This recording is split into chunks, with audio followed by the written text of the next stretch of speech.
வணக்கம் நண்பர்களே, life changing gallery Tamil YouTube சேனலுக்கு வரவேற்கிறேன். இன்றைக்கி ஒரு ஆரோக்கியமான லஞ்ச் பாக்ஸ் ரெசிபி தான் பார்க்க போகிறோம். பீட்ரூட் ரைஸ் நல்லா கலர்ஃபுல்லாக இருக்கும்.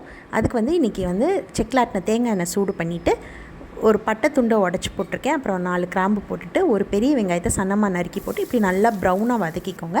அப்புறம் தக்காளி 2 தக்காளியை நல்லா நீளமாக நறுக்கி அதையும் உள்ளே போட்டு நல்லா சுருளாக தொக்காக வதக்கி எடுத்துகிட்டு அதுக்கப்புறம் ஒரு துண்டு இஞ்சி, அப்புறம் ஒரு 5-6 பூண்டு பல் எல்லாம் சேர்த்து நல்லா இப்படி வலுவலுன்னு அரைச்சி அதை உள்ளே சேர்த்து நல்லா கலந்து விட்டு 5 நிமிஷம் அதை கொதிக்க விட்டுட்டு அதுக்கப்புறம் பீட்ரூட் அப்படி நீளமாக ஃப்ரெஞ்ச் ஃப்ரைஸ் மாதிரி நறுக்கி உள்ளே சேர்த்து 2 பச்சை மிளகாவை கீறி உள்ளே சேர்த்துக்கோங்க. இன்னும் காரம் கூடுதலாக வேணும்னா கூட இன்னும் 4-5 பச்சை மிளகாய் போட்டுக்கலாம்.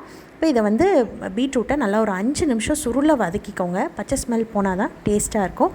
அப்புறம் இந்த மாதிரி ஒரு கிண்ணம் நிறைய தேங்காய் பால் எடுத்து உள்ளே சேர்த்துக்கோங்க. அந்த தேங்காய் பால் தான் இந்த சாப்பாட்டுக்கு டேஸ்ட்டேவும். இப்படி தேங்காய் பால் சேர்த்து பீட்ரூட் ரைஸ் செஞ்சு பாருங்கள், செம்ம டேஸ்ட்டாக.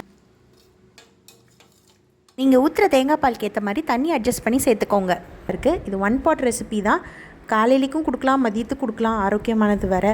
அப்புறம் 1/2 கிலோ அரிசி எடுத்துருக்கேங்க. இன்றைக்கி பொன்னி அரிசி தான் எடுத்திருக்கேன், சாப்பாட்டு அரிசி. அதை நல்லா ஊற வச்சுருக்கேன். அதாவது ஒரு கப் அரிசிக்கு 3 டம்ளர் தண்ணி கணக்கு, பொன்னி அரிசின்றனால. அதுவே சீரக சம்பா அரிசி இல்லை பாஸ்மதி அரிசினா 1 டம்ளர் அரிசிக்கு 2 டம்ளர் தண்ணி எடுத்துக்கோங்க. அப்புறம் தேவையான கல்லுப்பு சேர்த்து நல்லா கலந்து விட்டு 3 விசில் விட்டு எடுத்துட்டேங்க. இதே சீரக சம்பா அரிசியோ பாஸ்மதி அரிசியோனா 2 விசிலோடு நிப்பாட்டிக்கோங்க. அதுக்கப்புறம் பாருங்கள், நல்லா பொலன்னு சூப்பராக பீட்ரூட் ரைஸ் ரெடி ஆகிடுச்சு. நீங்களும் உங்கள் குழந்தைங்களுக்கு இது செஞ்சு கொடுங்க. உண்மையிலே இது கலர்ஃபுல்லாக இருக்கிறதுனால குழந்தைங்க விரும்பி சாப்பிட்றாங்க, அவங்களுக்கு பிடிச்சிருக்கு. பீட்ரூட்டை அப்படி ஃப்ரெஞ்ச் ஃப்ரைஸ் மாதிரி நறுக்கி கொடுக்கறதுனால அவங்களுக்கு இன்னுமே அதை என்ஜாய் பண்ணி சாப்பிட்றாங்க. உங்களுக்கு இந்த வீடியோ பிடிச்சிருந்தா லைக் பண்ணுங்கள். நன்றி.